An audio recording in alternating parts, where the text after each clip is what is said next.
Programa Fora da Curva, jornalismo, crítica e diversidade. Olá e seja bem-vindo você que é ouvinte da Rádio Universitária 99.9 FM e também 820 AM, a nossa rádio pública.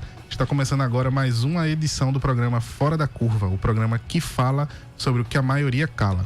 Meu nome é Bruno Nogueira, eu sou professor nos cursos de Comunicação da Universidade Federal de Pernambuco e eu estou hoje no estúdio com Laércio Portela, que é jornalista na Marco Zero Conteúdo. Bom dia, Laércio. Bom dia, Bruno, Ana, todos os ouvintes e internautas que nos acompanham no Facebook. E aconteceu hoje, às 9 horas da manhã, a apresentação da lista de propostas inegociáveis para a revisão do plano diretor do Recife, pela articulação Recife de Luta.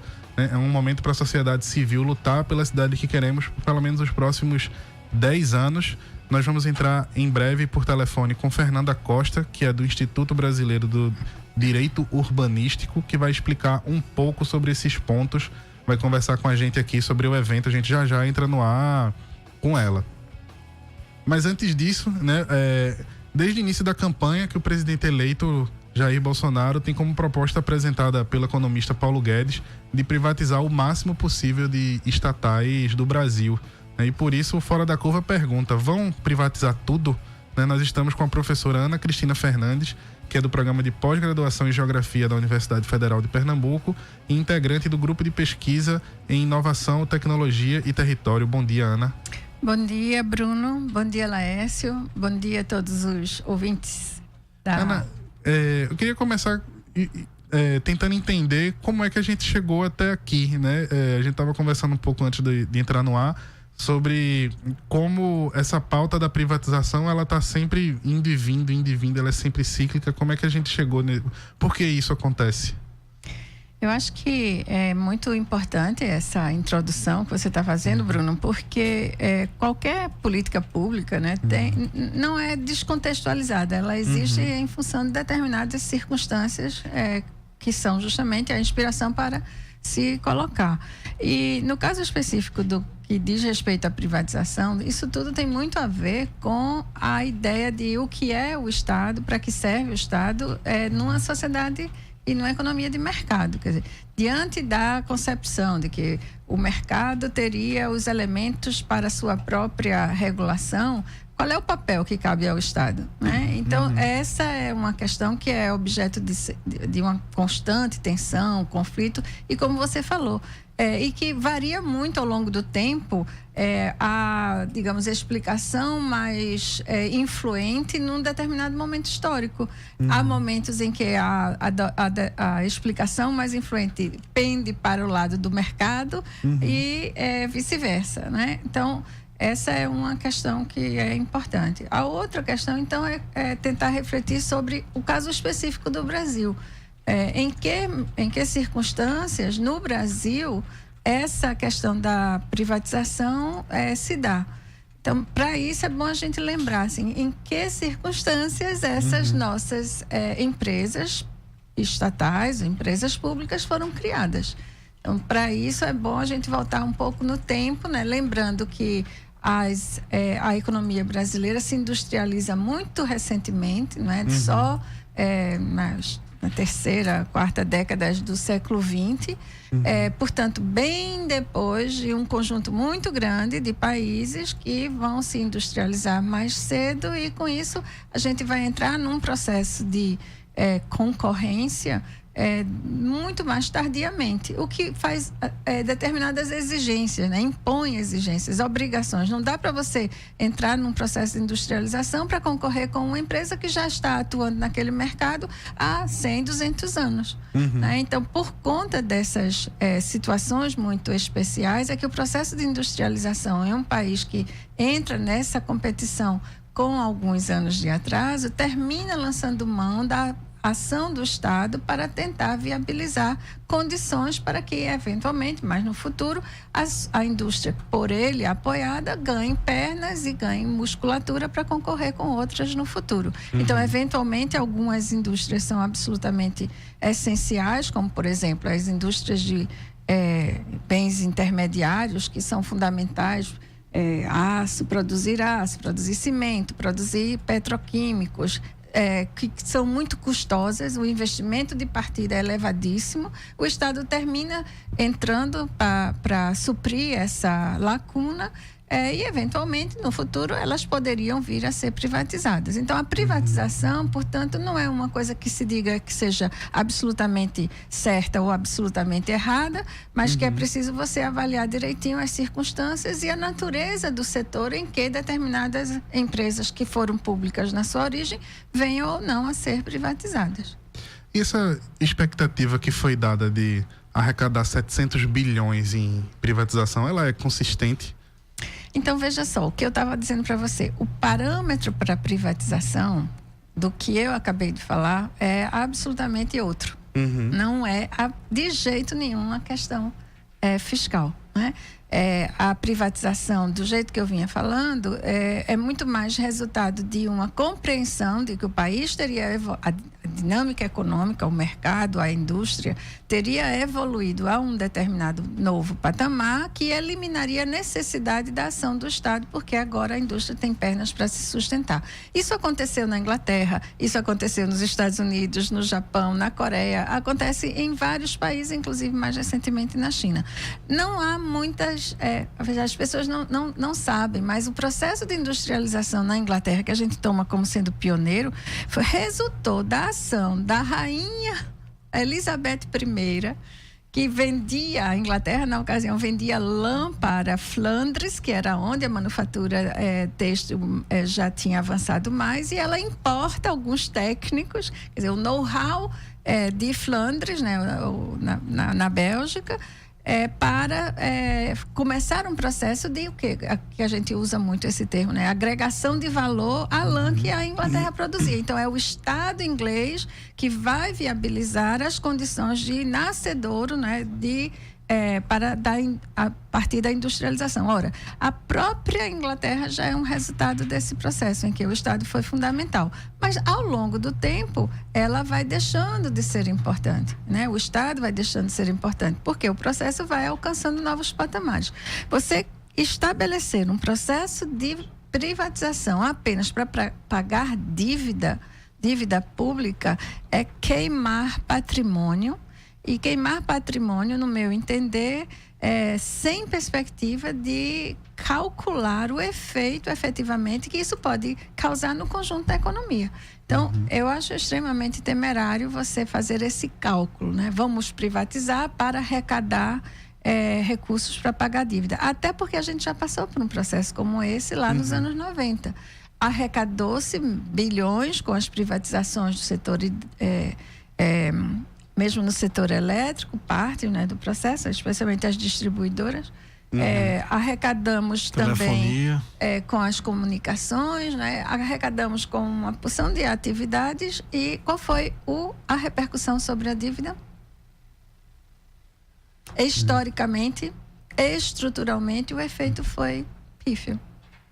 Especialmente porque ela não está levando em conta que nós praticamos taxas de juros elevadíssimas e, ao não resolvermos os problemas relacionados com a taxa de juros, a gente vai ter sempre a revigoração, né? a realimentação da dívida mantidas essas taxas de juros tão elevadas, sem falar no câmbio sobrevalorizado, enfim. É um conjunto muito mais complexo do que simplesmente você vender patrimônio para saldar a dívida. A gente volta já aqui para essa conversa, porque a gente está agora no contato com o telefone com Fernanda. Você está me ouvindo, Fernanda? Estou sim.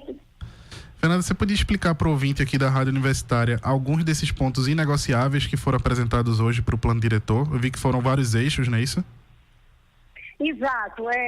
Nós protocolamos segunda-feira lá no gabinete do secretário esses pontos.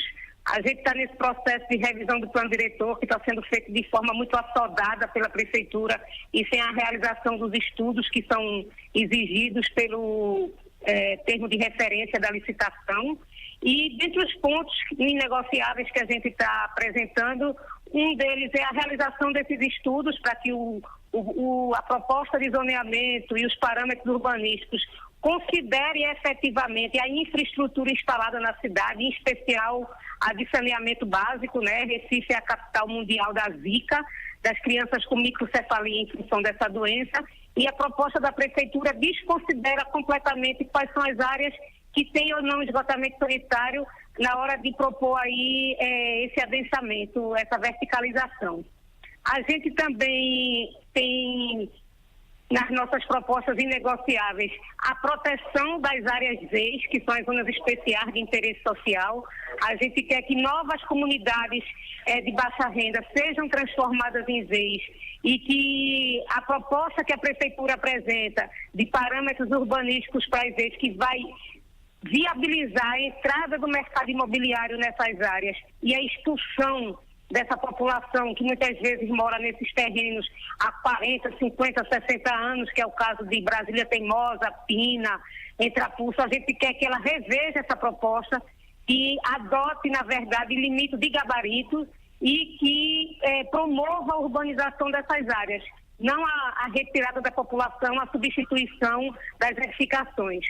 Outras propostas inegociáveis nossas diz respeito ao reconhecimento e à delimitação e proteção das comunidades tradicionais, em especial a população ribeirinha, as populações de religião de matriz africana e as comunidades pesqueiras. A gente Fernanda, também quer que a paisagem urbana seja respeitada, que seja adotado na cidade o limite de gabarito e que seja incorporado nesse processo importantes instrumentos que foram elaborados em Recife, a exemplo da Lei dos 12 Bairros, que foi tão exitosa e tem sido completamente desconsiderada nesse processo de revisão. Fernanda, e como é que o cidadão ele pode ter acesso a esse documento que vocês criaram, essas propostas? A gente tem um Facebook, a gente vai disponibilizar esse documento no Facebook, que dentro da página da articulação Recife de Luta.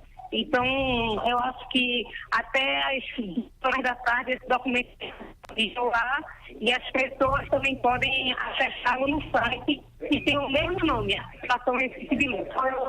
Entendi. E eu vi que foram cerca de 40 organizações, né, que se juntaram para definir essas propostas.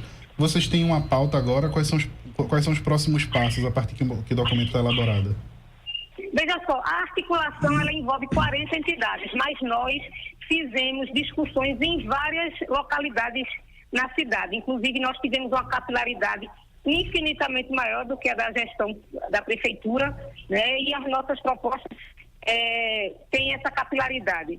A gente espera que a prefeitura ajuste esse processo, que realize os estudos que são necessários para poder agir de forma responsável com a cidade nos próximos 10 anos. Nós já formalizamos denúncia ao Banco Mundial e temos uma missão hoje do Banco Mundial presente em Recife, a fim de verificar o descumprimento desse contrato, desse financiamento por parte da Prefeitura, e também formulamos denúncias junto ao Tribunal de Contas e aos Ministérios Públicos para que eles apurem isso.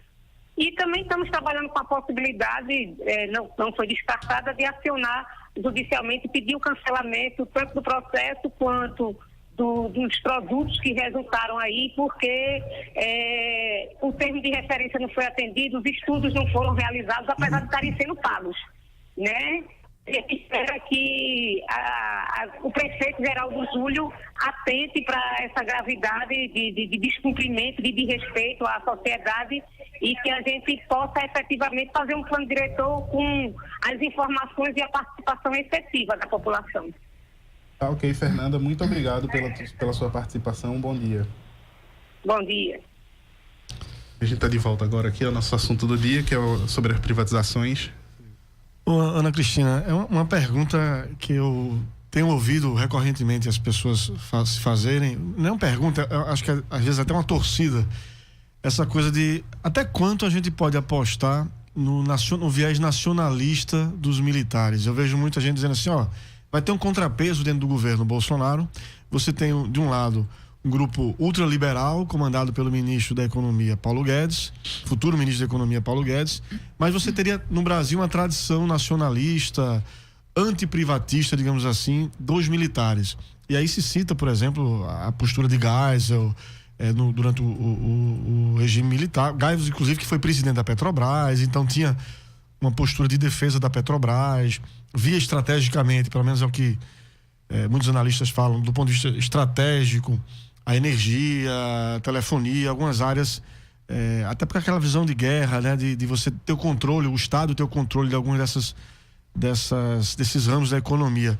Até que ponto você acha que isso pode realmente, você que analisa um pouco essa questão da soberania nacional, das divisões políticas em torno da questão da soberania, até que ponto a gente pode realmente ter um governo dividido entre o nacionalismo dos militares, que barre o processo mais, digamos assim, intensivo de privatizações, ou isso está mais no ramo da torcida, digamos assim, do que da realidade?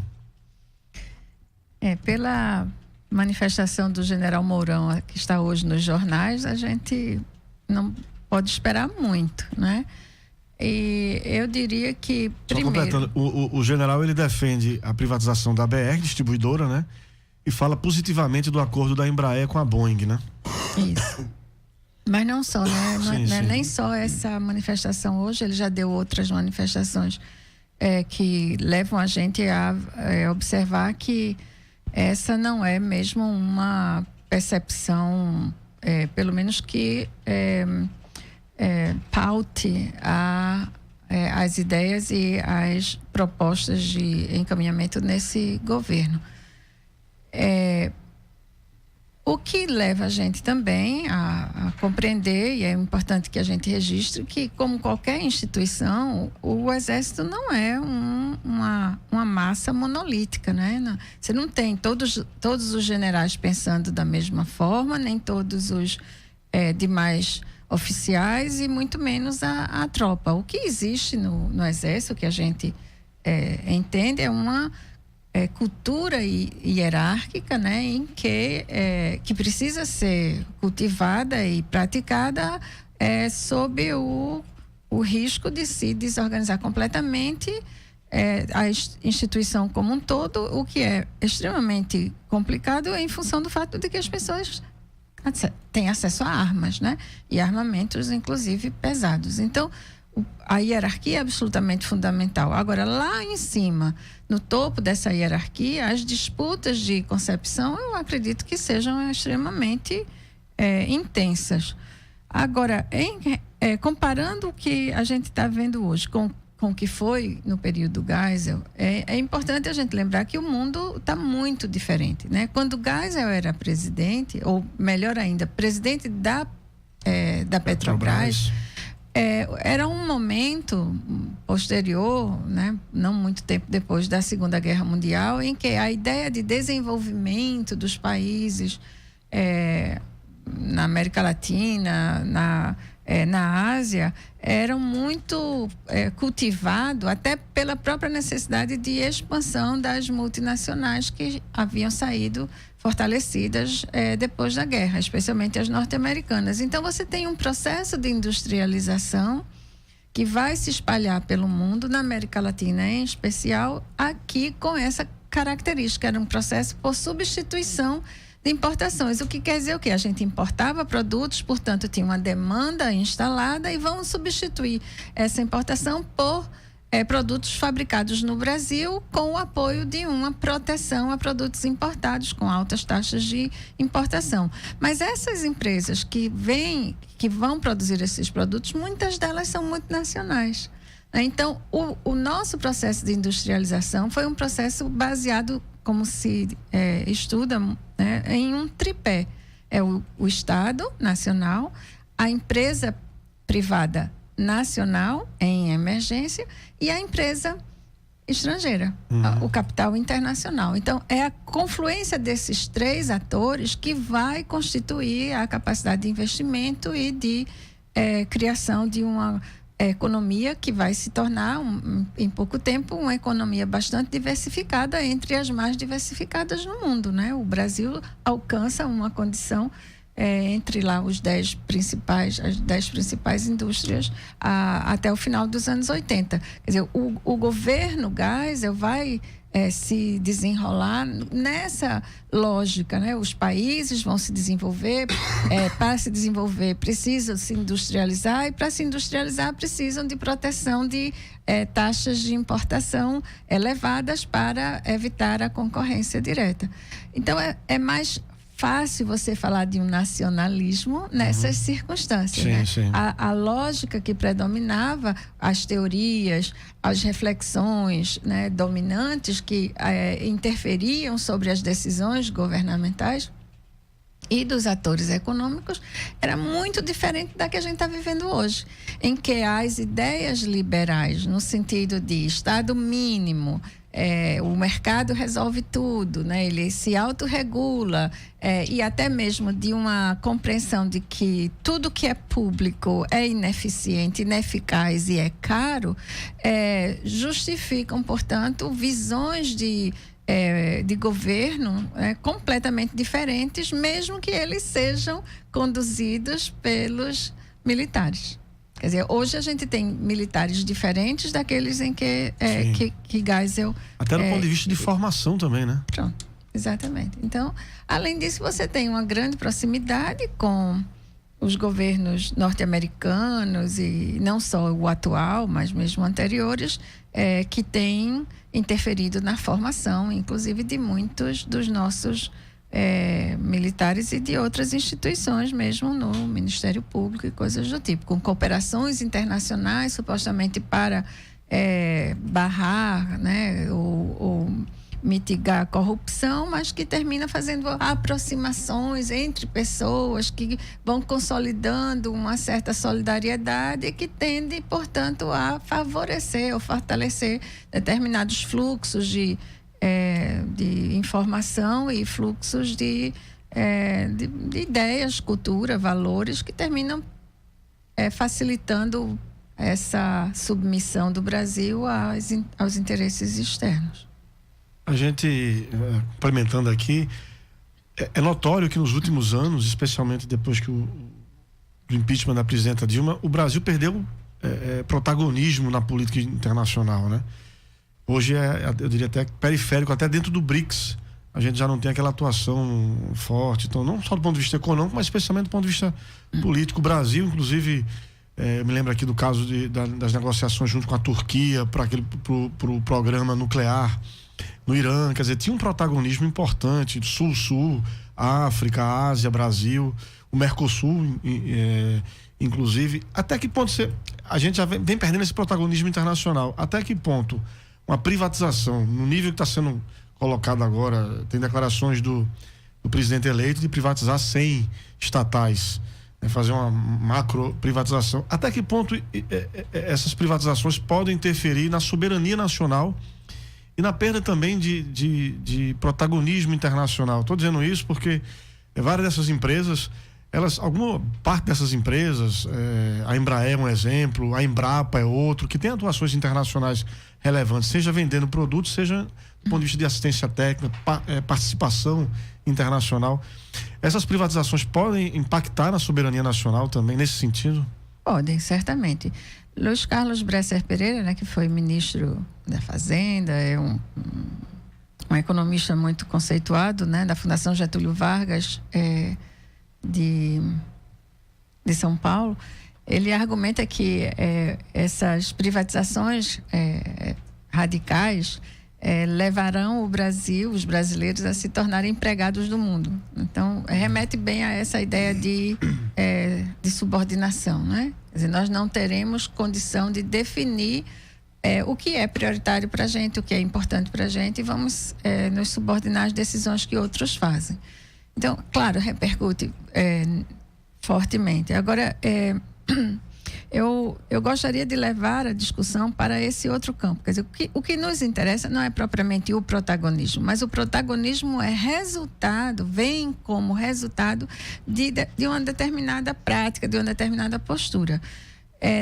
Hoje já se concebe na economia capitalista, né, que hoje predomina, né, de um lado você tem o capital financeiro como um grande ator que interfere profundamente sobre a forma como as nações se relacionam, como as empresas atuam, inclusive, mas um outro elemento importante é a capacidade tecnológica das empresas e da sociedade de uma forma geral. Então, se você não... Bom, muitos países, e hoje a gente está vendo nitidamente como para os Estados Unidos a confirmação de uma retomada de sua hegemonia frente a essa grande disputa que está vindo da Ásia, para eles recuperar essa condição hegemônica tem muito a ver não apenas com o seu poderio militar, mas também com o seu poderio tecnológico.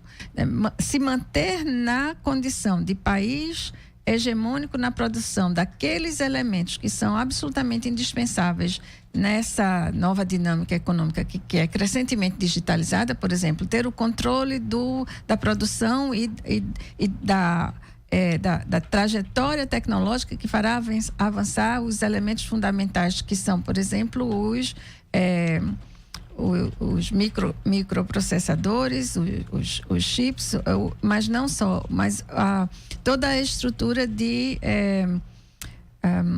agora está me faltando o termo. A tecnologia básica que permite essa comunicação acontecer.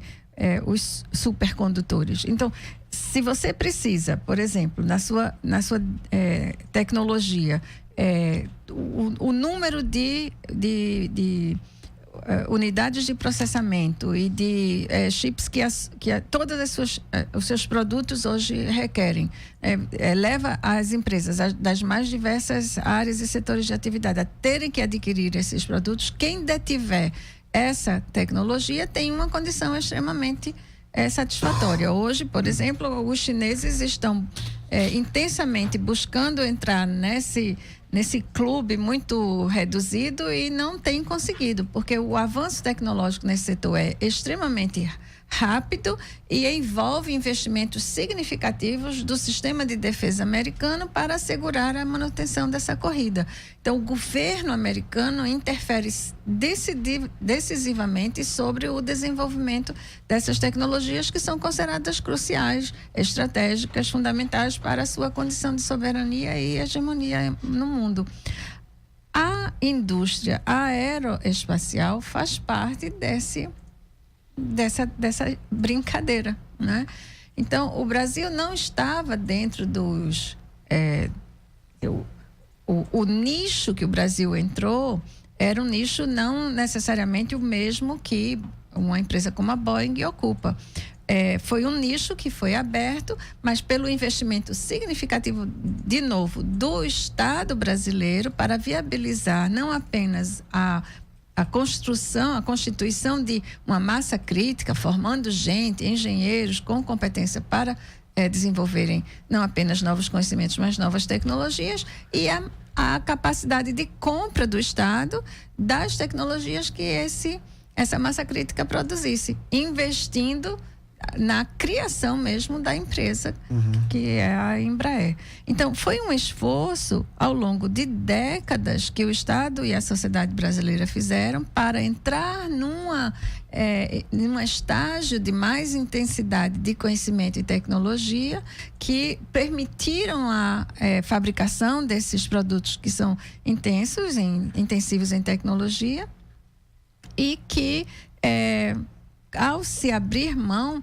né, se perde a possibilidade de manter a formação, a renovação dessa massa crítica, quer dizer, novos engenheiros não vão ser mais tão necessários, né? Portanto, as atividades vão ser não tão importantes e aquela influência que o Brasil vinha tendo nas decisões internacionais termina perdendo importância, porque o processo decisório não vai ser mais aqui.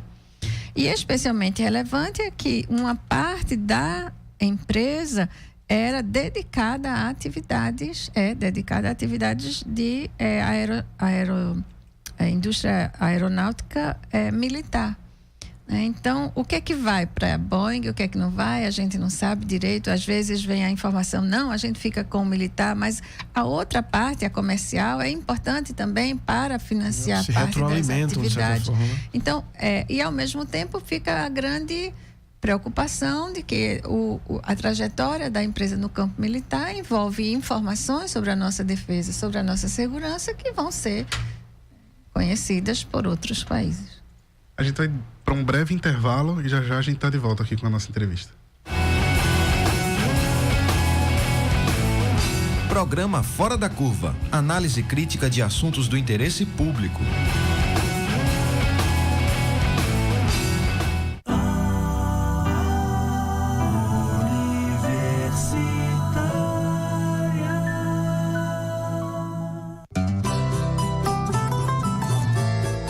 Nesta sexta, a Universitária FM apresenta mais uma edição especial do Almoço Musical Chorinho, ao vivo, direto dos nossos estúdios pelas ondas do rádio e em vídeo pelo Facebook e YouTube da 99.9. Desta vez, quem comanda a roda de choro são as cordas do bandolim de Rafael Marques. Não perca, participe nesta sexta, ao vivo, a partir do meio-dia, aqui na Universitária FM e em Facebook e YouTube, /99 Universitária.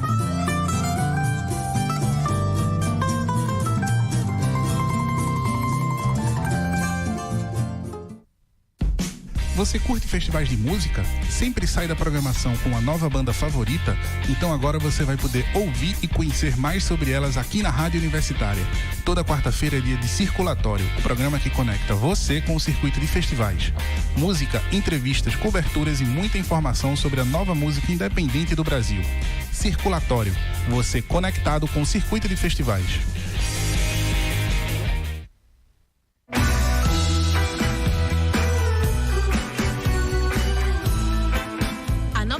Do programa Sexta Frequência quer te levar para viajar. Sabe como? Vamos descobrir juntos os sons do interior de Pernambuco e conhecer os artistas que hoje fazem as músicas do nosso estado.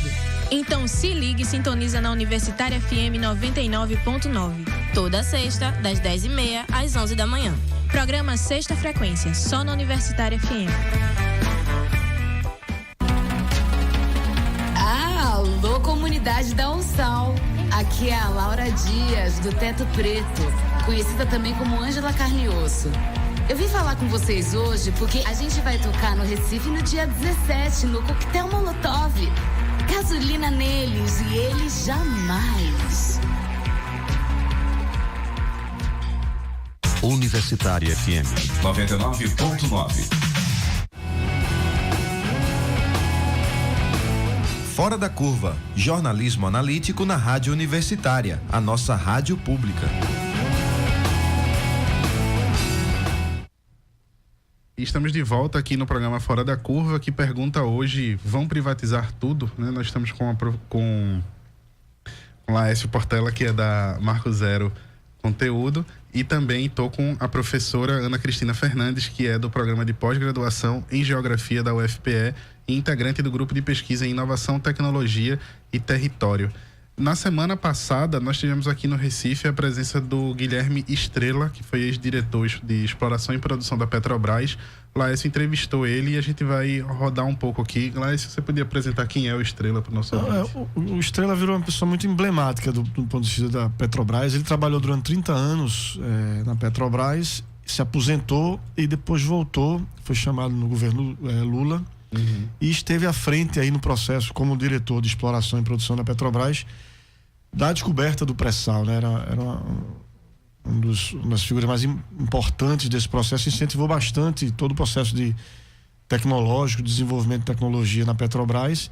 E na semana passada teve no segundo congresso de debate a do FEP, e eu tive a oportunidade de conversar um pouco com ele nessa perspectiva da privatização da Petrobras, inclusive, né? Que é talvez a empresa mais simbólica assim do desenvolvimento tecnológico no Brasil e que está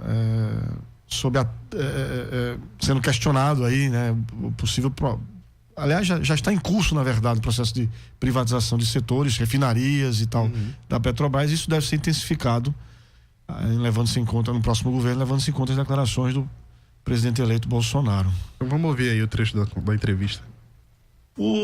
A gente ouve muito, especialmente nos grupos mais progressistas, os partidos de esquerda, o papel da importância da Petrobras na soberania nacional. Isso. Né? E eu queria que o senhor dissesse que papel é esse, assim, porque às vezes se fala tanto em privatizações da Petrobras, e as pessoas não têm noção exatamente de que papel no jogo da soberania nacional a Petrobras joga, entendeu? Que ponto de vista estratégico a gente pode colocar a Petrobras? Isso. Não, para o seguinte, porque energia é um aspecto de segurança estratégica nacional de todos os grandes países do mundo. Quer dizer, sem energia não se sustenta uma sociedade desenvolvida, industrializada, produzindo ciência e tecnologia, porque decorre da indústria, né? Então a energia é básica. Quer dizer, o Oriente Médio não está aquele inferno há mais de 20 anos, quase há mais de 20 anos. Aliás, começou no Irã na década de 50, né? Não está por outra causa senão o suprimento energético das grandes potências hegemônicas ocidentais, Europa e Estados Unidos, né? Gastam lá trilhões de dólares para manter o domínio sobre a energia representada por petróleo e gás natural naquela região, até hoje. Os países do norte do continente africano, você vê Argélia submetida ao governo francês, Líbia foi destruída como país, né? O Egito também, uma ditadura hoje, né? Por causa das grandes reservas de gás do delta do Nilo. Então, energia é segurança nacional de qualquer país desenvolvido. E o Brasil carecia de energia, né? Nós não tínhamos petróleo. Um país desse nós somos a 9ª economia do mundo e somos o 72º lugar, é o dado que eu tenho, de consumo de energia per capita. Então o Brasil foi sempre muito carente de energia desde a primeira Revolução Industrial. Muito bem. Descobre-se o pré-sal, que dá ao Brasil, em território brasileiro, quer dizer, porque os Estados Unidos têm hoje o shale gas, o oil gas, mas de qualquer maneira eles estão, em todos os lugares do mundo onde tem petróleo, eles estão continuando lá, porque eles sabem que o petróleo continuará a ser, ao longo do século XXI, o grande supridor de energia da humanidade. Muito bem, o Brasil descobre o pré-sal aqui em frente eu disse, até querendo fazer graça, que infelizmente não foi em frente a Recife, foi em frente ao Rio de Janeiro, a Copacabana e a Barra da Tijuca. Muito bem, mas enfim, em território brasileiro, em águas territoriais brasileiras, né? Enfim, de maneira que é uma riqueza que dá ao Brasil uma produção invejável em relação aos outros países desenvolvidos do mundo. Quer dizer, nós com uma riqueza estratégica natural gigantesca, mas sem energia, agora colocamos energia que dá ao Brasil, como eu disse, a possibilidade de nós construirmos um projeto de nação soberana, né?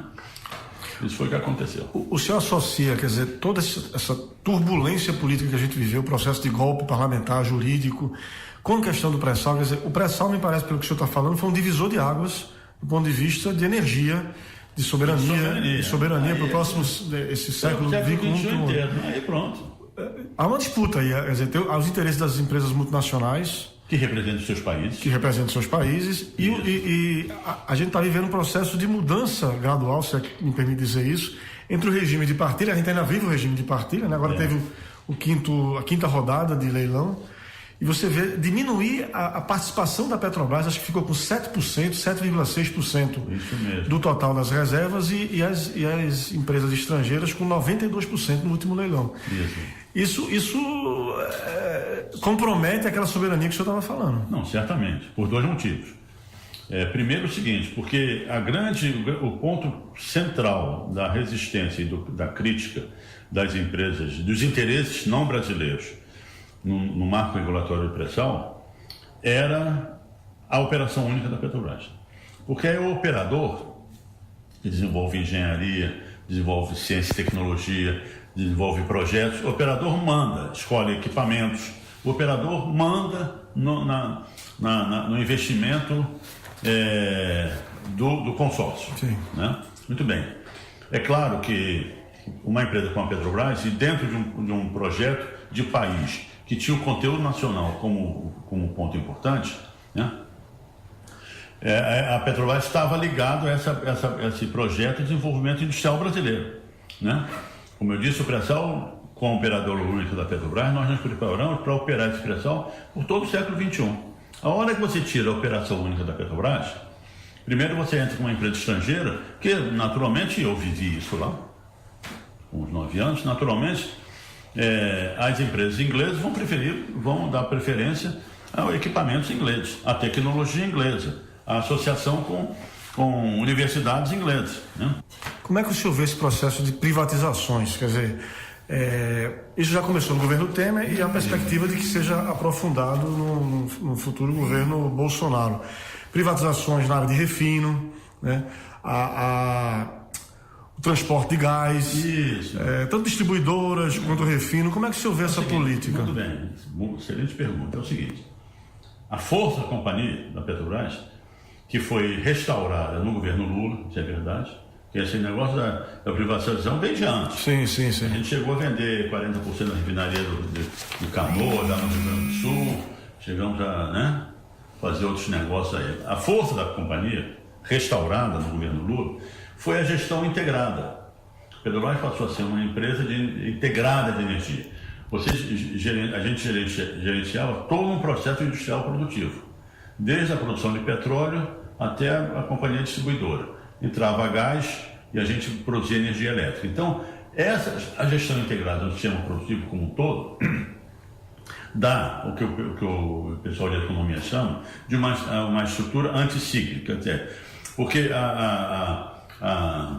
as oscilações de mercado e lucratividade dificilmente atingem todo o sistema, raramente. Em 2014 atingiu todo o sistema e isso aconteceu no mundo inteiro, porque o petróleo saiu de 140 para 22 dólares o barril. Mas de qualquer maneira, você quando gera o sistema inteiro, você compensa perdas e lucros de todos os componentes do sistema de acordo com o mercado e você otimiza para o consumidor final o preço de consumo, o preço que ele vai pagar.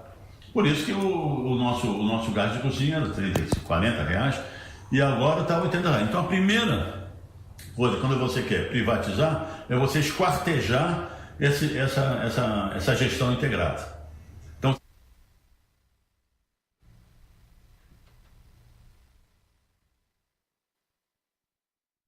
Então, vamos... Eu queria ver um pouquinho a opinião da Ana Cristina aí sobre essas declarações do Guilherme Estrela aí, do fatiamento da Petrobras, a mudança do processo de partilha, né, para concessão. Como é que você vê isso aí? Na verdade, não é uma mudança, já existia. O processo de concessão é um processo anterior ao pré-sal. Sim. E quando vem o pré-sal, é uma quantidade tão grande, tão maior de reservas provadas, como eles chamam, que se adotou esse outro modelo que é próprio justamente de situações em que a quantidade, né, do petróleo disponível é muito, muito grande. Então, é uma forma de você exercer um controle. Quem tem essas reservas muito grandes são muito poucos países. Então, esses poucos países, neles hoje, você tem empresas estatais que fazem a gestão dessas reservas. E essas reservas precisam ter uma gestão parcimoniosa, porque o preço do barril do petróleo flutua muito no mercado internacional. Então, se você resolve explorar tudo muito rapidamente, como é o que estão sinalizando essas empresas que estão ganhando os leilões, quer dizer, tem que... O próprio presidente da ANP comentou, é preciso correr para extrair muito rápido. É uma coisa que não tem muito bom senso. Por quê? Porque a situação de instabilidade do preço leva as empresas a terem que colocar essa flutuação na sua estratégia, na sua forma de explorar no tempo, porque esse preço pode estar muito baixo hoje, você gasta tudo agora, daqui a algum tempo o preço sobe, você já não tem mais muita coisa. E foi justamente o que aconteceu. A Petrobras passou por um período, justamente o final do governo Dilma e até o começo de 2018, o preço do petróleo caiu bastante, né? Caiu de 120 rapidamente para 40 e poucos dólares o barril, o que torna, de fato, coloca a empresa numa situação de ter que operar numa previsibilidade que isso vai acontecer. E uma forma de você operar e se virar bem diante dessa flutuação é atuar em vários segmentos da cadeia.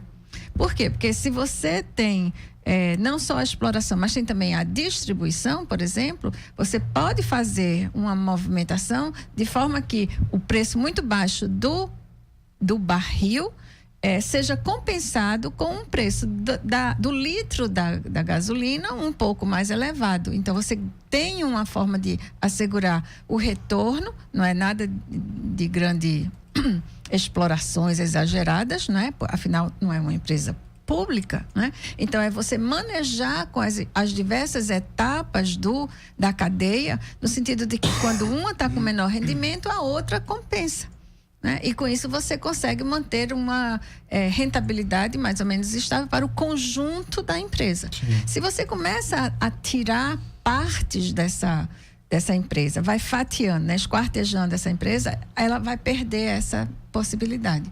E mais ainda, no caso específico agora da Petrobras com Temer, o que aconteceu é que logo depois, né, de Dilma ter sido afastada, o senador José Serra consegue aprovar, né, a mudança não é na partilha, mas a mudança é de que a Petrobras não precisa fazer parte de todos os leilões. Sim. Né? Essa obrigatoriedade de ser a operadora de todos os leilões. Isso, na prática, significou o quê? Ela tem que atuar, ela vai aparecer, né, nos leilões, mas ela pode diminuir a participação ou pode dizer que não quer. Sim. E é isso que tem acontecido. A Petrobras tem, nos leilões que aconteceram, anunciado que não tem interesse em fazer parte do leilão. Então, isso é uma questão extremamente delicada, que a população não está atenta e por que ela é delicada? Porque ela permite, né, um tráfico de influência muito sujeito, de fato, a relações de interesses bem escusos. Como é que vai ser o processo de decisão que a Petrobras não entre no leilão? Quem decide? De que forma vai ser tomada essa decisão? Isso não é nada transparente. Sim. E a simples tomada de decisão pode ser a resultado de um acordo entre cavalheiros, né, de que alguém pode ser subornado a tomar a decisão de não entrar no leilão. Essa é uma questão extremamente relevante e que traz um prejuízo enorme, não só para a empresa, mas para a sociedade como um todo, porque a gente vai entregar, de fato, a exploração para uma outra empresa, cujo objetivo não é fundamentalmente abastecer o mercado brasileiro, mas sim levar, como disse o professor, o doutor Guilherme Estrela, países como os Estados Unidos são dependentes de importação de petróleo. E é bom que se lembre que essa é uma matéria-prima que não compõe apenas combustíveis, mas faz parte de uma cadeia de valor extremamente grande que atinge uma quantidade enorme de setores econômicos, né? Dos fertilizantes à indústria de plásticos, à indústria de cosméticos e mesmo a indústria farmacêutica, sem falar em todo um conjunto muito variado de outras atividades que tem no petróleo uma matéria-prima básica. Então, deixar de ter fornecimento de petróleo não vai atingir apenas as grandes, as empresas de combustível, mas ao conjunto da economia, afetando intensamente todo um setor, toda uma economia e toda uma sociedade. Por isso que é uma indústria estratégica, como mencionou o doutor Estrela. A gente estava conversando aqui no intervalo, acho que, Bruno, aquela questão da privatização da cultura, né? Mudando completamente o tema, né, Bruno? Na verdade, antes de entrar nesse ponto, né, uma questão que chegou até aqui pelos nossos ouvintes, quando a gente fala muito sobre privatização, a gente sempre associa muito a ideia de sucateamento também, né, de você sucatear para poder privatizar. Será que nesse esforço de tentar privatizar o máximo de estatais possíveis, esse é um risco que a gente deve ficar atento, né? De de repente, ter determinadas estatais que não consigam entrar num projeto de privatização e acabem sofrendo retaliações por conta disso? Veja, o sucateamento, em muitas situações, é um instrumento para justificar a privatização. Quer dizer, para poder ter o apoio da população para a medida de abrir mão de determinadas empresas estatais e portanto, justificando a sua venda, é justamente o fato de que ela, naquele momento, não está oferecendo um bom serviço. E esse foi a característica típica do setor de telecomunicações, por exemplo, né? A gente a gente ouve até hoje muitos elogios ao processo de privatização no setor de telecomunicações, porque era muito caro você ter telefone, era um serviço muito mal prestado, todo mundo reclamava e tudo mais. O que a gente pouco ouve falar é que esse foi um processo que foi deteriorando no tempo. Quer dizer, os militares de fato fizeram grandes investimentos no setor de energia, não só com a Petrobras, mas com a energia elétrica. Construíram uma rede de fornecimento de energia elétrica, com hidrelétricas espalhadas pelo país, com uma rede de distribuição integrada, com muito investimento, inclusive tecnológico. Ao mesmo tempo, também fazem com a Embratel um grande investimento nas telecomunicações, no que tinha de melhor na época, e constroem um centro de desenvolvimento tecnológico, o CPQD, da Telebrás, lá em Campinas. Quando essas ideias, o processo, né, de desenvolvimento com base na substituição de importações, o modelo desenvolvimentista e tudo mais entra em colapso e vai morrendo junto com a ditadura, as ideias que começam a ser muito predominantes são justamente essas do Estado mínimo, que pressupõem a privatização como um dos seus pilares. Quer dizer, aquela ideia do consenso de Washington envolve que a abertura da economia, abertura comercial, a liberação dos fluxos financeiros em termos globais, a privatização das empresas estatais, né? E não só das empresas, mas de muitos serviços também. Então, o que vai acontecer? Essas ideias vão predominar e vai se passando o tempo, deixando de investir nesses setores. Não vamos botar dinheiro mais nessas hidrelétricas, não vamos botar dinheiro mais nas telecomunicações, não vamos botar dinheiro mais nem para manter esses serviços. Eles vão deteriorando e vão dando, portanto, fundamento para a ideia do livre mercado e a redução do Estado se tornarem realmente aceitas e apoiadas pela população. Agora, é bom lembrar que o movimento inverso também aconteceu cerca de um século antes ou 50 anos antes. Quer dizer, quando a gente vai ter, especialmente nas nossas cidades, o grande investimento em infraestrutura urbana, infraestrutura de água, infraestrutura de luz, infraestrutura de transportes, vão ser por meio de investimentos privados, especialmente empresas inglesas que vão se estabelecer aqui. Não é à toa que a gente tem aqui em Recife ainda resquícios, né, sinais dessa época passada, aqui bem pertinho. Tem o tal do Cemitério dos Ingleses, tem lá o clube Country Club, né? Então havia toda uma população de ingleses que se estabelecia aqui, que trouxeram não apenas investimentos na infraestrutura de transportes ferroviários na escala interurbana, mas também para dentro da cidade. Então, eles vão começar a oferecer isso. Só que, à medida que a população vai crescendo e não cresce na mesma proporção a capacidade de consumo, né, a capacidade de pagamento, o investimento realizado termina se tornando não tanto rentável mais. E aí eles calculam que não vale mais a pena ficar aqui. Mas a população vai deixar de ter água, vai deixar de ter luz, vai deixar de ter os seus bondes, né? Necessidade de transporte. O Estado, então, absorve.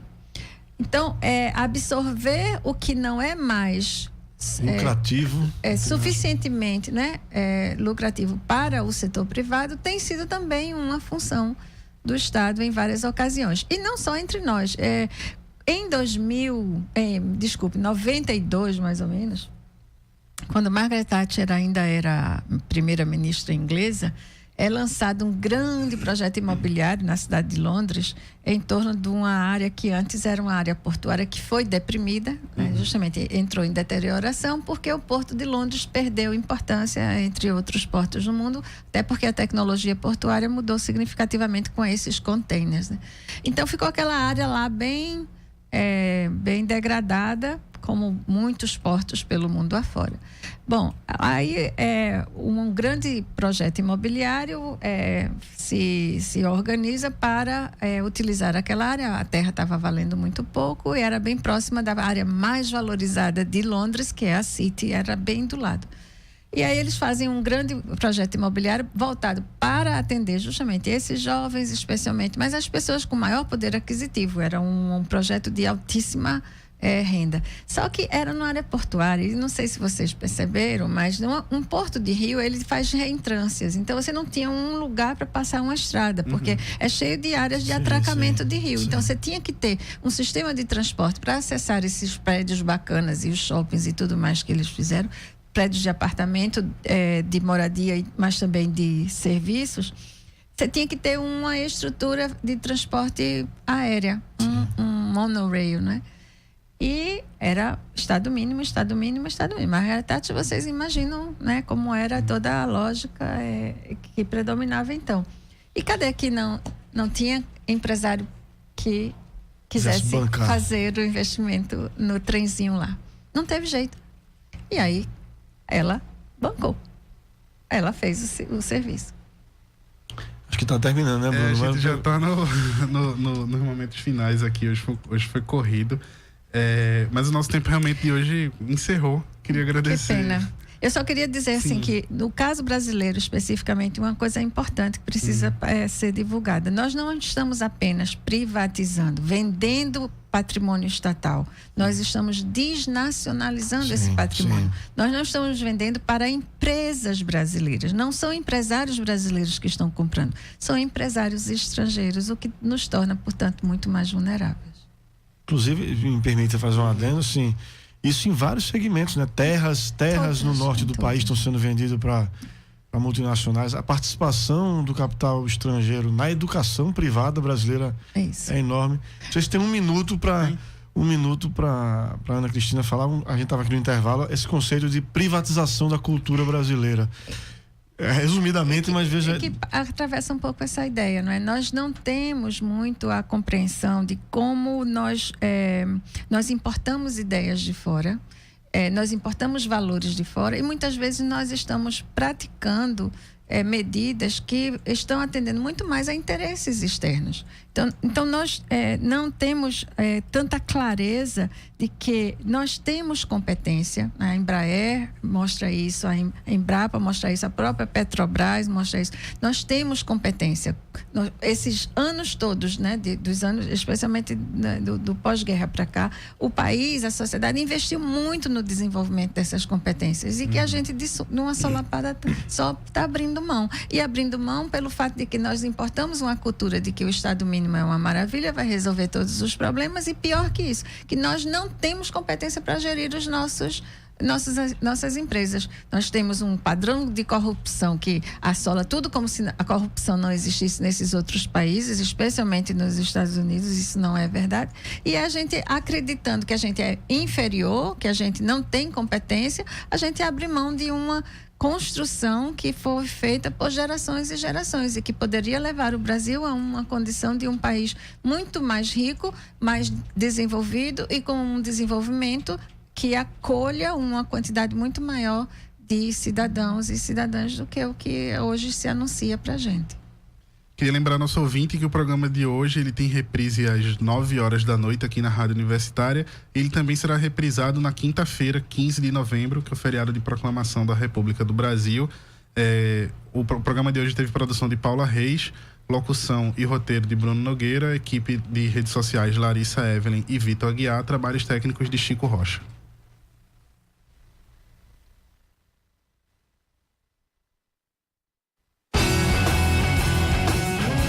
O programa Fora da Curva é uma realização do Departamento de Comunicação Social com o apoio do Departamento de Sociologia e do Núcleo de Rádio e TV Universitárias. Parceria com o Marco Zero Conteúdo, Centro das Mulheres do Cabo, SOS Corpo, Centro Sabiá, Terral Coletivo de Comunicação, Centro de Cultura Luiz Freire. Esse programa fica disponível em nossa página do Facebook e no canal do YouTube. Acompanhe as nossas redes sociais, porque nós também divulgamos por lá muita informação que você não vê por aí. A música tema deste programa foi composta pela banda Diablo Motor. Programa Fora da Curva. A gente fala o que a maioria cala.